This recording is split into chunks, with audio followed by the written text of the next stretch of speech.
हाय chance, welcome back. ये है एक AIPMT 2010 का previous year question.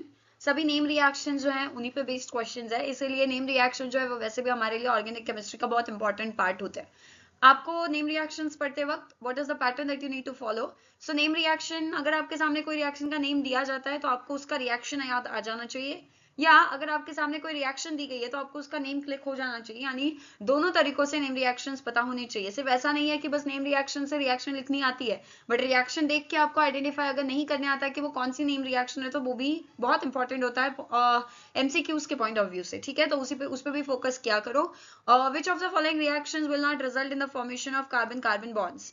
Option A था रेमेटिमन रिएक्शन। ये है रेमेटिमन रिएक्शन का जनरल रिप्रेजेंटेशन। फिनॉल से सैलिसिल्डिहाइड बनता है। क्या आपको यहाँ पे फिनॉल के ऊपर ये CHO ग्रुप अटैच दिखाई दे रहा है? क्लोरोफॉर्म यूज किया है।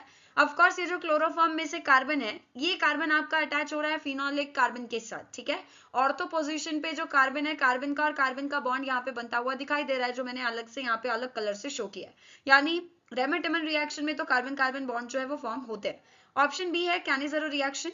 कैनिज़ेरो रिएक्शन कैसे रिप्रेजेंट की जा सकती है? सो 2 मोल्स हैं एल्डिहाइड के, स्ट्रॉन्ग बेस लिया गया है NaOH। 1 मोल एल्डिहाइड का जो है वो ऑक्सीडाइज हो जाता है कार्बोक्सिलिक एसिड में, और जो दूसरा मोल है एल्डिहाइड का वो रिड्यूस हो जाता है 1 डिग्री अल्कोहल में। यहाँ पे डिस्प्रपोर्शनेशन टाइप की रिएक्शन है। ये एक ही सब्सटेंस का ऑक्सीडेशन रिडक्शन दोनों हुआ है। अब यहाँ पे कोई कार्बन कार्बन बॉन्ड्स तो नहीं बनता है, this is simple oxidation reduction, जहाँ पे ऑक्सीजन का एडिशन या रिमूवल ऑफ हाइड्रोजन या एडिशन ऑफ हाइड्रोजन होता है। यहाँ पे कोई कार्बन कार्बन बॉन्ड्स का फॉर्मेशन नहीं देखा जाएगा। सो हमारा करेक्ट आंसर जो है that is option B, that is जहाँ पे हमें कार्बन कार्बन बॉन्ड बनते हुए नहीं दिखाई दे रहा है, दैट इज कैनिज़ेरो रिएक्शन। ठीक है, बट एक बार हम बाकी ऑप्शन जो है, वुड्स रिएक्शन। वुड्स रिएक्शन क्या होता है? 2 मोल होते हैं अल्काइल हैलाइड के RX और सोडियम के साथ ड्राई ईथर में रिएक्शन करवाते हैं हम।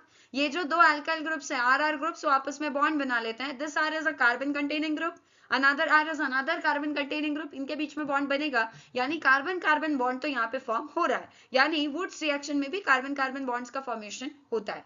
Last option Friedel-Crafts acylation. ये है आपका फ्रीडल-क्राफ्ट असाइलेशन रिएक्शन। क्या है यहाँ पे? बेंजीन, बेंजीन के साथ हमने लिया है असाइल हैलाइड या acyl chloride in presence of AlCl3 Lewis acid catalyst. Benzene के ऊपर आपका COR, यानी ये जो ग्रुप है इसे हम कहते हैं असाइल ग्रुप। असाइल ग्रुप आके बेंजीन के साथ जुड़ चुका है। क्या आपको बेंजीन का कार्बन असाइल ग्रुप के C डबल बॉन्ड हो, यानी कार्बोनिल कार्बन के साथ बॉन्ड बनाता हुआ दिखाई दे रहा है? यस, यानी यहाँ पे भी कार्बन कार्बन बॉन्ड फॉर्म होगा। So right answer is option B.